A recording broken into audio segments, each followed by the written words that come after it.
All right. Change subject. I want a fellowship about Sister Lee. I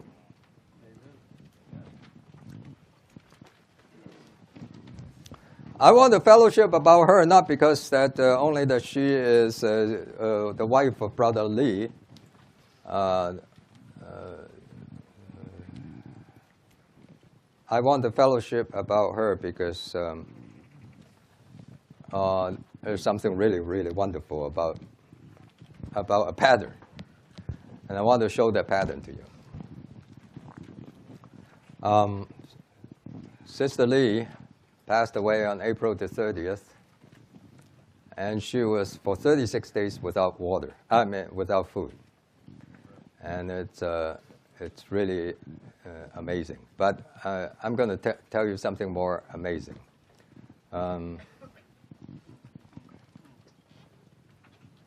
And the reason why I want to talk about it is not just because, she just passed away.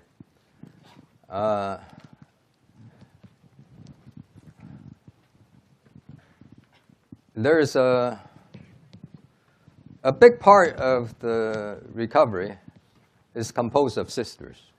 And I want to say a word to the sisters. And then another big part is the retired people, and I want to talk to the retired people. Of course, here you have a big percentage of full-timers, and I want to talk to the full-timers. Sister Lee was born in 1917, and she went through a period when China was very much in turmoil, war, Second World War, being moved around and travel all over. But here's the thing. She got saved when she was in college. Then she touched a church when she was in her 20s. Then she entered into Brother Lee's full-time training soon after that. And then after her full-time training, she went and served on the campuses. Doesn't that sound familiar to you?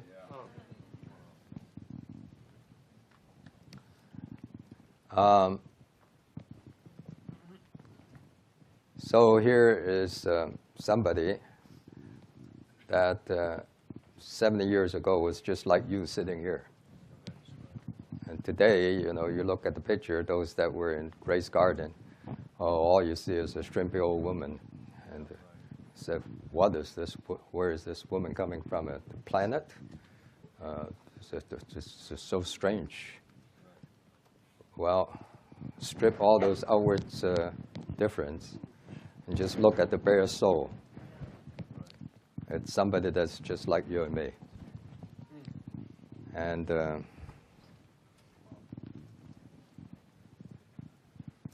I think Francis Paul used to tell me the story of somebody that went by a tombstone here in Texas. And the tombstone said, just as I was where you are, so you will be where I am. So I'll take that and say, just as Sister Lee was where you are, so you can be where she is. So somebody just like you and me. And then began to love the Lord. And started to serve the Lord full time. And she never thought about getting married. She just was very, very given to her service. She didn't get married to Brother Lee until she was 43. And then Brother Lee was 55 at that time. In that year, Brother Lee lost his first wife like cancer, died. And then at the end of the year, Christmas Eve, December 24th, two elders came to Brother Lee and said, Brother Lee, you need to get married. You got 8 children, and you go around traveling around the churches for your service. You need to get married. And we recommend Sister Lee Bao-yi. And what do you think? And Brother Lee prayed about it. And next day, Christmas Day, December 25th, he made the decision, and he talked to another older sister that was familiar with Sister Lee, who was a full-timer in Hall 3 at that time. And that Sister Lee said, oh, that's very good. So he got the confirmation. He wrote a formal letter of proposal and sent it through the sister, or the elders, I forgot which one, to Sister Lee. Why do I know so much detail? I have the diary of Brother Lee. So every day's entry is there. But today, the elders talked to me about it. Today I wrote the letter of proposal. Then, December 26th, next day, 2 days later, got the work back. Sister Lee said, I have no adverse feeling.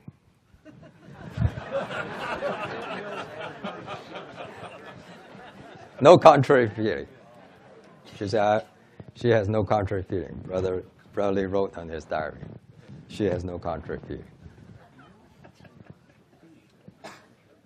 So they met, December 26th.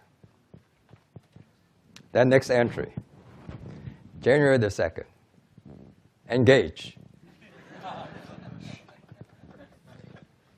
In meeting hall in Beidou. And next entry, February the 8th, married to Sister Lee. From beginning to end, less than 2 months. After that, the next entry,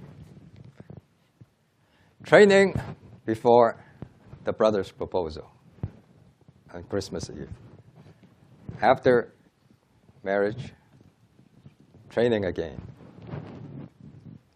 beginning 2 or 3 weeks after the marriage.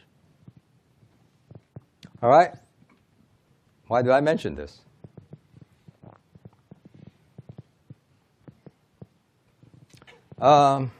Okay. That's a different world. Brother Andrew, don't apply that to us. I'm not applying to you. I'm just telling you a story.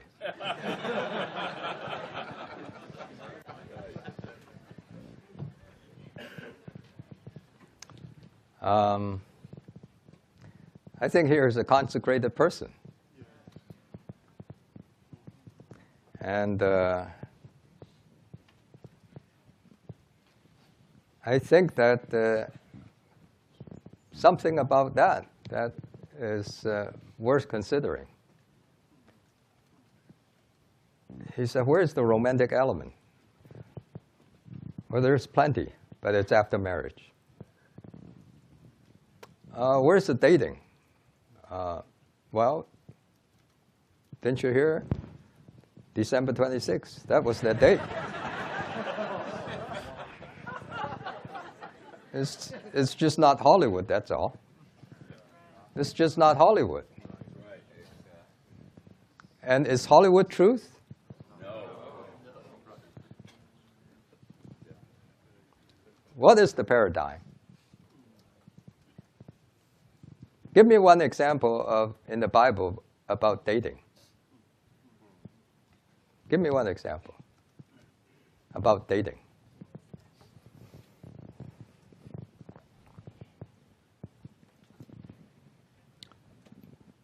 All right, I need to be very careful when I talk about these things. I know that, or else I can get into trouble.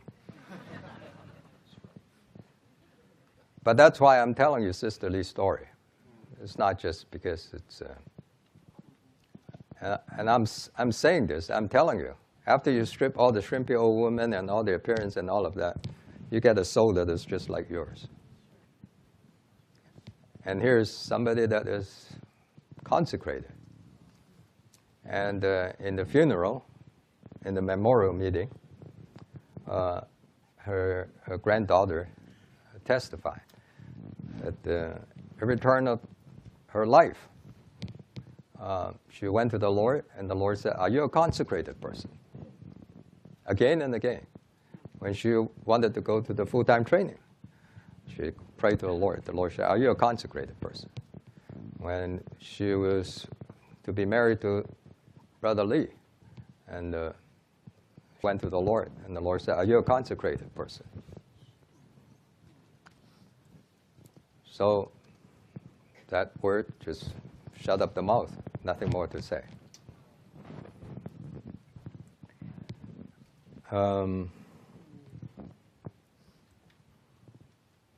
That is a consecration not just of the heart. It's consecration in action, in life. Okay, I'll move on, all right? Then she got married. And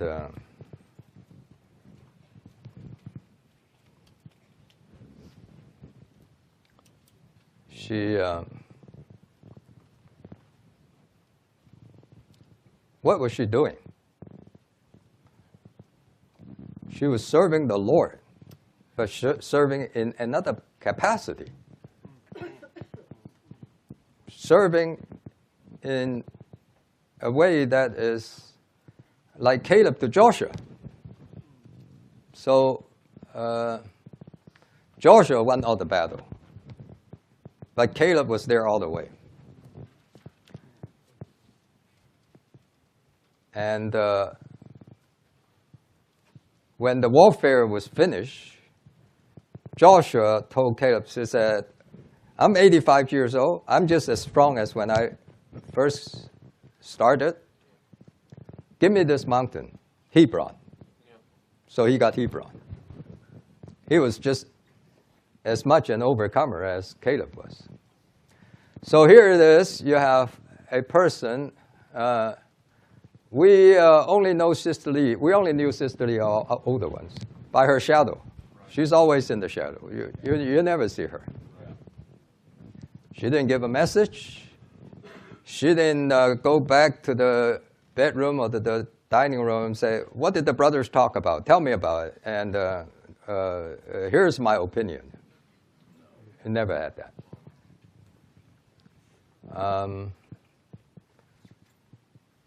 But had there not been a Sister Lee, there wouldn't be a Brother Lee. Okay. 2 stories. 3. Came out at the memorial meeting. Brother and Sister Lee went to a place, and the brothers only prepared one bed for the 2 of them. Well, they've been old, and they, each slept in their own bed, and because you rock and so forth. So only one bed. So Sister Lee, that Brother Lee, slept on the bed, and she slept on the floor. And the next day, she put the blankets back on the bed so that the host would not see it. Another time, in Taiwan, this time the brothers were more loving. And they had an old bed. They said, oh, we're going to give Brotherly a new bed. So they put a new bed there. But the new bed was hard. And old folks, they can't sleep on the hard bed. So Brotherly slept on the old bed again. But Sister Lee, she took a few chairs, put it side by side, and she slept on the chairs. And then next day, she put the chairs back so that nobody would say anything about it or know about it. Well, how did we know? She told her granddaughter. Then she had a brother, really, really close to that brother, almost like her father, raised her up during the wartime and under the covering of his wings. Communists came over. She went to Taiwan, never got to see her brother again until in the 80s. And then China started opening up. And it was 30 years later. And she came very, very close to China in Hong Kong. And she had a chance to go and visit her brother. And she talked to Brotherly. Brotherly said, go. I encourage you to visit your brother. So she pray about it. And after she prayed about it, again, it's the same word. Are you a consecrated person? And she said, after I pray about it, I can't go. What if when I go, something happened to Brother Lee? Then how am I going to face the Lord? That's her word. How am I going to face the Lord? In other words, this is my responsibility. Now you may say, oh, that's a very small testimony. Why are you mentioning that?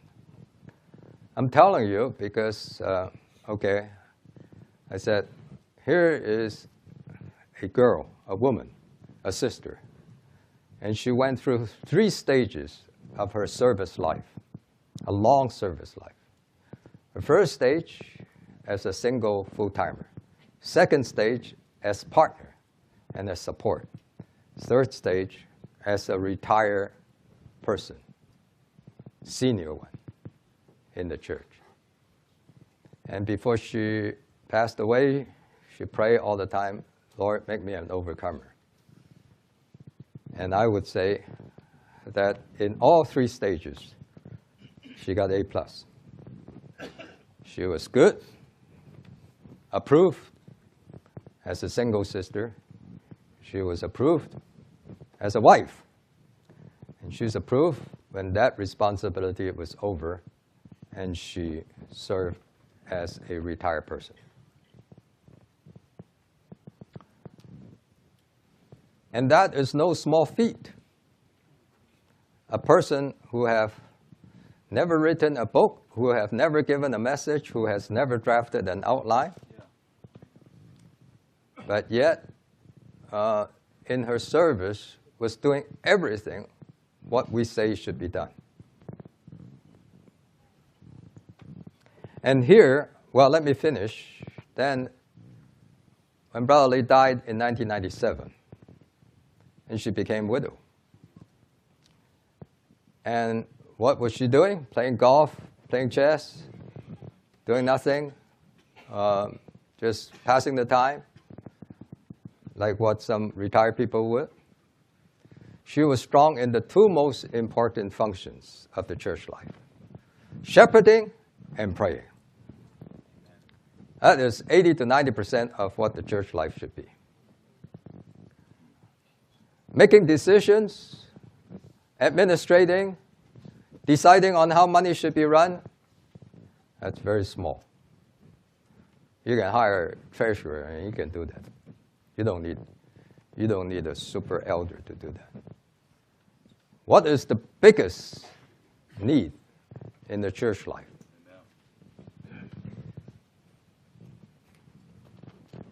Number one, shepherding. Number two, praying. And I'll tell you a little bit about her testimony of praying and shepherding eventually. But how much time do I have? It's till when? Till when? 12:30. 12:30, okay. So here's the thing. I spoke in the full-time training a week after Cicely passed away.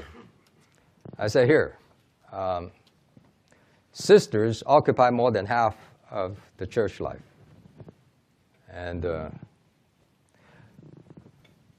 in life, the same, no different. In function, some difference. So what are the function of a sister, a proper sister in the church life? I listed 7. And for every function, there's 3 levels of application. The first level is wife to husband. Your wife,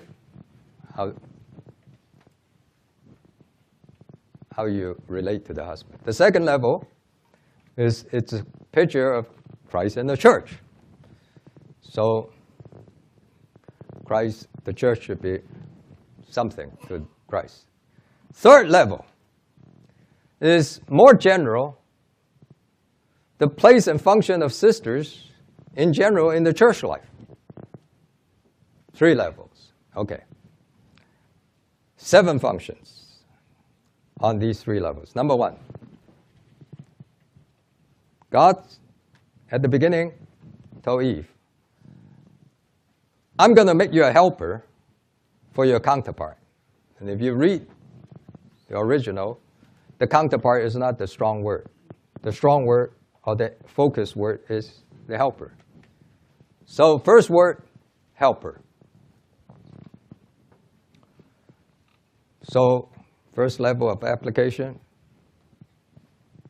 wife is helper of the husband. And you say, well, that's a little bit not so glorious. Well, guess what? If all the husbands, their wife sick, they're lost. They're lost. Bill, would you agree with me? Bill is a co-worker. But if his wife is not supporting him, he's gone. He's lost. So, second application, the church to Christ. What is the church to Christ? The church is Christ's helper. In other words, Christ needs somebody to help him, or else he can carry out what he wants. Okay, third, sisters function in the church life. What are they functioning? They're not there to be the deciding person, but they're the helper. Guess what? This weekend, if there's no sisters, you won't be able to eat here. In the home, who's the most important thing? Last night we have 3 brothers, and I love their testimonies. But guess what? Behind them are the sisters. And if the sisters pull their legs, end of story. End of story. But the other way around, if the sisters, they really take up the burden of opening up the home, even if the brothers are a little bit weaker, the home is open. That's right. That's right. Number 2, what does the name Eve mean? Living. In other words, they should take the lead to be vital. As a wife, you take the lead to be vital, even when your husband is not vital. As the church, the church should be the vital counterpart of Christ. Amen. The church is the Eve, the living part of Christ. And then, number 3 level, sisters. If the sisters are not vital, we brothers are dead. How vital the church life is, great part, more than 50%, depends on the vitality of the sisters. And so some people say, oh, these sisters that are serving full time, after 3 or 4 years, they get married and then we lost them. Don't say that. They change their function. They change from the young sisterly to the mature sisterly. That's what it is. Or you can, put it this way. Or you can, or you may be not. It depends. But if you are, you know, I heard the testimony of Sister Miriam. You're Miriam? I loved your testimony. I think you're equal to 3 full-timers.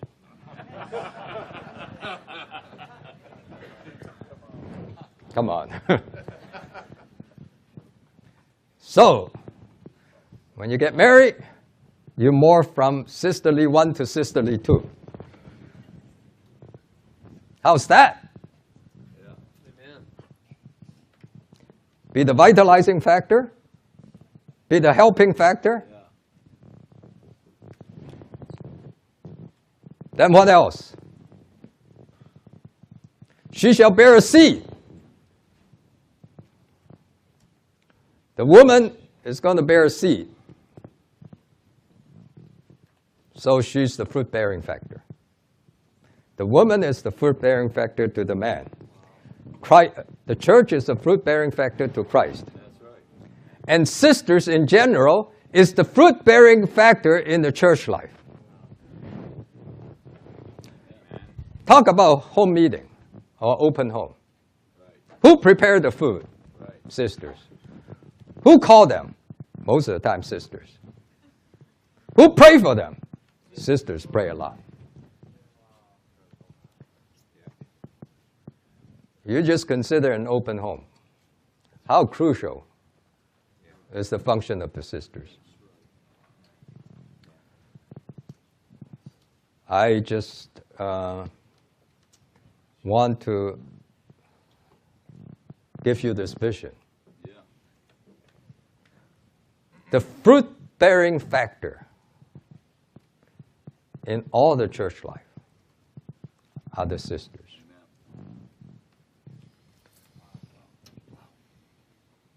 Joseph, Mary. Who bears Christ? Mary. But she needs Joseph for the direction.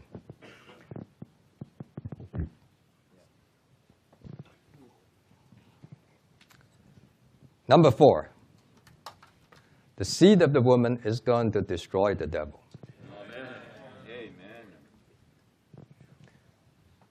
Who destroys the devil? I tell you, the devil coming through the woman, the devil is going to be defeated by the woman. You say, really? Isn't it the brothers, the elders? I tell you, what defeats the enemy? Prayer.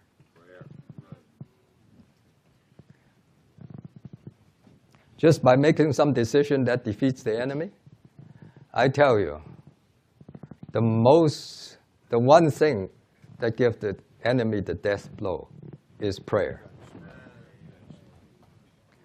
And Sister Lee, at the last part of her ministry, she said, it's on tape. You can listen to it. It's an open window. And the segment about Mary Shield. Sister Lee said, outwardly, we sisters are weak and cannot do much, but inwardly, we should be the strong ones to pray for God's interest. And she has the list of all the traveling brothers, blending brothers, all their traveling itinerary. And she prays for every single one of them. And when the traveling brother came back, he said, oh, you just came back from where? From so-and-so place. She knew it because she was praying for it. She prayed for the church in Anaheim when there's a prayer meeting. When there's a gospel meeting. She knew exactly when it is.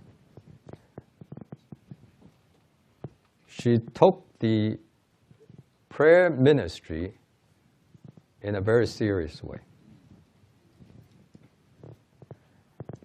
And talking about destroying the devil, that destroyed the devil a whole lot more than just, say, like making decisions.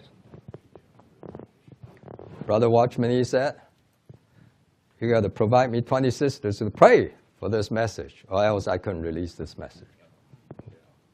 What does that mean? That means that part of the function is very important. If in a church life, you have strong brothers, sometimes they can get into argument, and they can be pretty thorny. When you have strong sisters that know how to pray, that is the strong church. That is a good church, a healthy, vibrant church. Number 5, the word Sarah. Sarai means my princess. Sarah means princess. In other words, you become everybody's. You're enlarged. You're no longer just your child's, your children's, your husband's. You become enlarged. So the wife should be the enlargement factor of the husband. The church should be the enlargement factor of the church. And sisters, in general, should be the ones that are enlarged in their capacity. 2 Corinthians chapter 6. Paul, my heart is enlarged.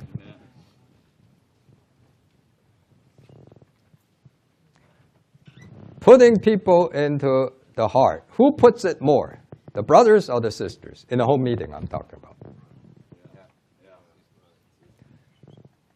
I have to tell you, in all good homes, it's the sisters that are putting these new ones, these young ones, into their heart. They become the enlargement factor.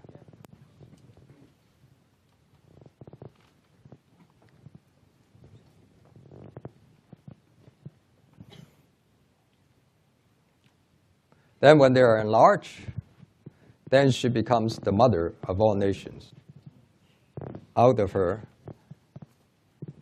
is born all the nations.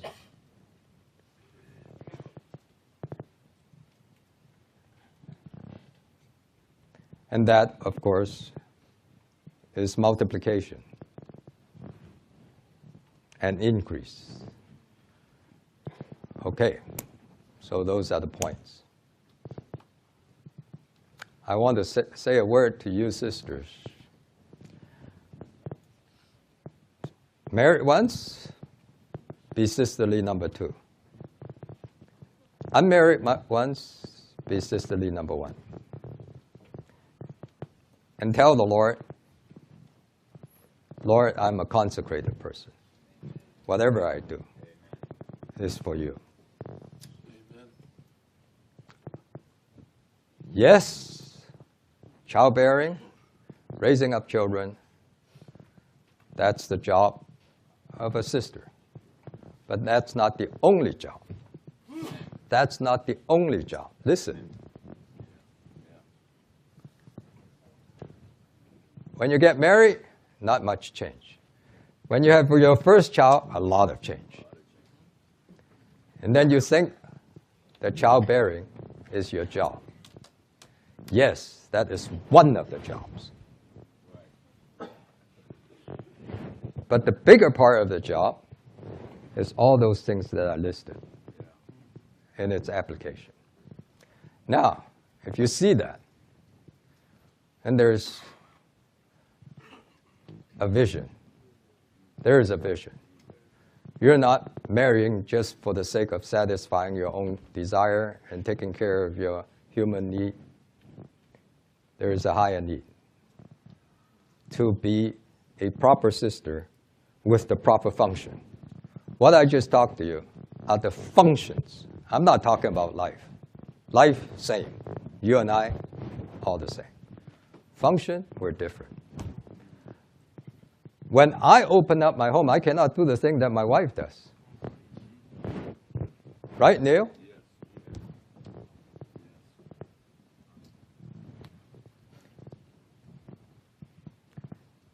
Maybe your wife, I'm sure your wife, is 3 times the usefulness of a single sister. So sisters, you get married, you can be 3 times more useful. But it depends. It depends. And so we lost 1 good members of the body of Christ, function in the proper way. How about if the Lord would give us 10 more?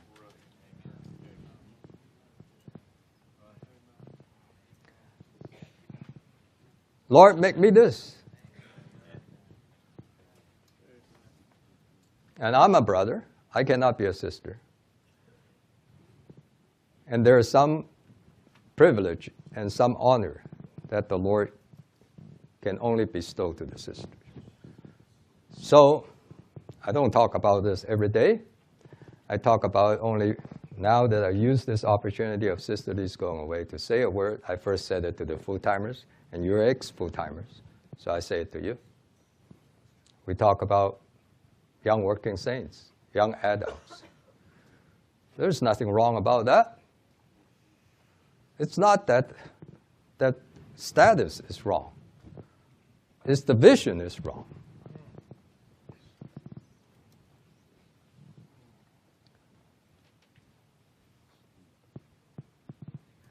Even after you get married, you're still a serving one.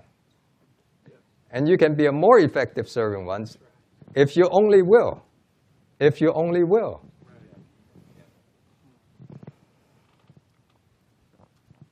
So, here is somebody that doesn't look much to you. I hope by this speaking, it will mean something to you. Not that you would go to the graveside and they say, oh, wow, I'm going to memorialize this lady. That's not the point. The point is, in Hebrews chapter 13, it says, consider the issue of their manner of life. And the word consider means, in one lexicon, to ponder from end to end. To ponder his beginning and to ponder his end. To ponder his from end to end. The issue of the manner of life, the word issue does not only mean the result, it means the end. The end of his manner of life.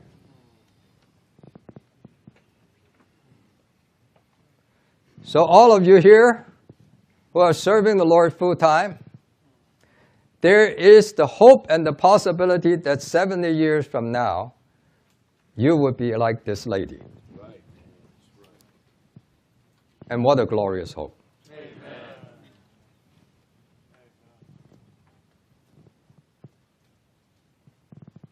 As she was going, she was all transformed. I mean, okay.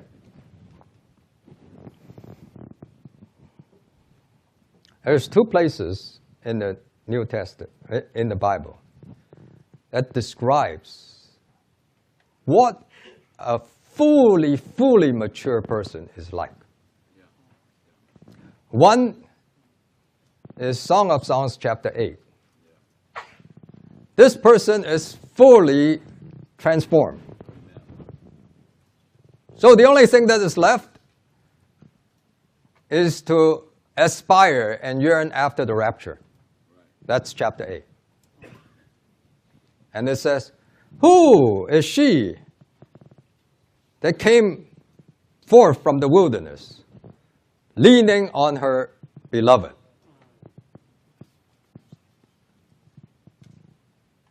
And it says, next line it says, change the person from the third person to the Lord. He said, I awaken you from the apple tree, under the apple tree. There, your mother labor on you. What's that picture? That picture is one who has fully lost her own natural strength. And it's coming forth. She has nothing to look back. She has everything to look forward. Coming forth from the wilderness, in that context, the wilderness is not the worldly world, but the physical world. Yeah. She is going out of this world to meet her beloved. Amen. And then the beloved said, I have wakened you up from under the apple tree. All your life, you have been fed by the apple tree. And there your mother, grace you, labor on you. Then the next line says, again change the person. The mature lover said, set me as a seal in your heart, as a seal on your arm. For love is as strong as death. Beautiful. An hour and a half before Sister Lee passed away, she asked people to sit her up. And she said, I'm ready. I'm ready to go. And she prayed, and then she leaned on the shoulder of her granddaughter. And the last word that came out of her mouth, hallelujah. And while she was going, the heart was slowly stopping. Her feet were in motion, like she was walking. She was in full expectation to meet the Lord. One picture. Another picture, 2 Corinthians chapter 5. It says, we're groaning to take off this earthly tabernacle so that we can put on the heavenly tabernacle. And Brother said, that's the sign of maturity of a mature believer. That God's full salvation work in her until there's nothing more to do. The only thing left is the redemption of the body, the transfiguration of the body. So she groaned.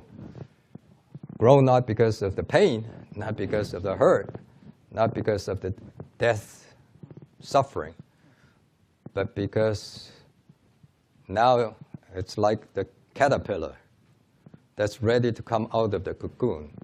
So there's the groaning of getting out of the cocoon. That's sign of maturity. Then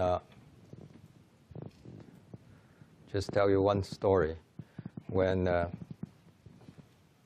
Brother Lee and Sister Lee got married, Brother Lee especially went to the shoe shop and custom made, have people custom made 2 pairs of shoes for Sister Lee. Well, people start gossiping. So Brother Lee is spending too much money on her, his new wife. So she had to put those 2 pair of shoes away. She wore something more frugal and modest.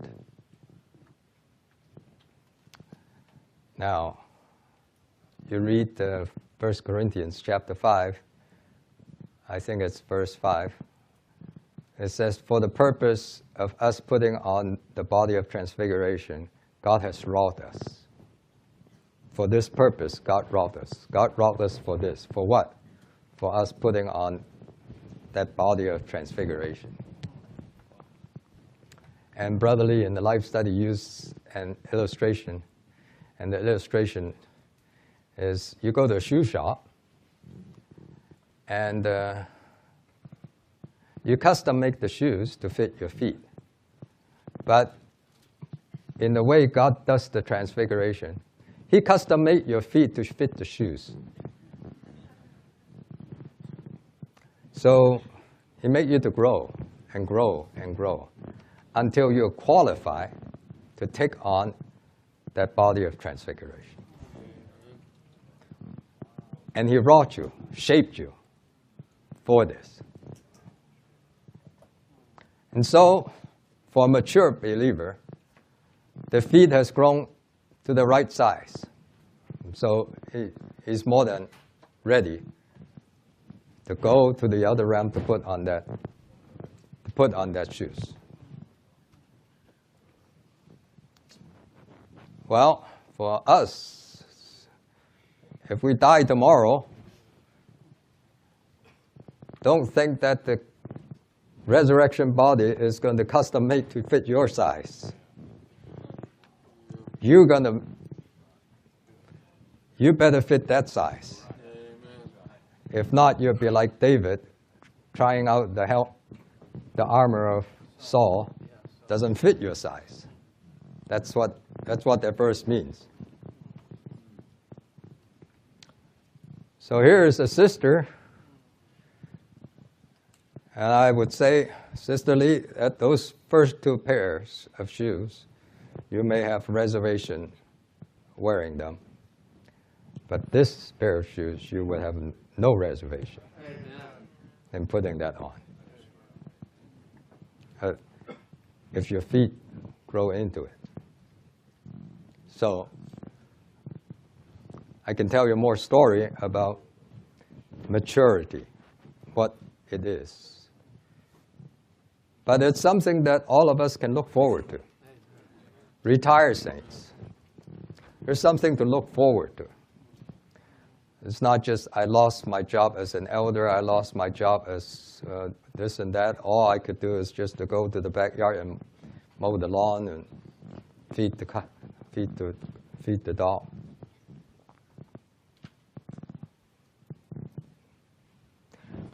There's a lot that we can do as proper sisters and proper retired person in the church life. Okay. I hope you're blessed with this word. Amen. Doesn't fit in the line of what I talk about. But that's okay, as long as it blesses you. Amen. Amen.